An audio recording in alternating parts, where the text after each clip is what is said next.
Encore 5 ordonnances de la loi sur l'état d'urgence sanitaire à adopter pour le gouvernement. Nouveau conseil des ministres cet après-midi. Ces ordonnances portent par exemple sur l'organisation des examens et des concours et l'activité partielle.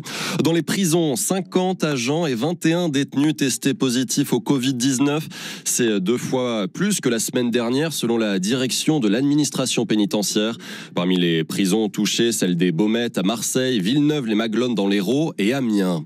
6 malades du coronavirus évacués de Mulhouse, une nouvelle fois par avion. C'est la 4e opération pour l'armée par avion. Les patients seront pris en charge dans un hôpital bordelais. Des bougies sur les balcons et les fenêtres pour rendre hommage à Julie, l'adolescente de 16 ans décédée du Covid-19.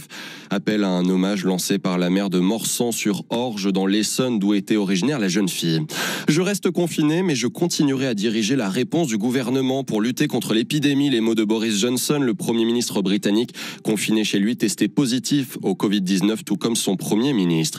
Des contrôles policiers abusifs et violents pour faire respecter le confinement. Une vingtaine d'associations alertent le ministre de l'Intérieur et pointent des abus. Des propos xénophobes et racistes lors de contrôles selon la Ligue des droits de l'homme, entre autres.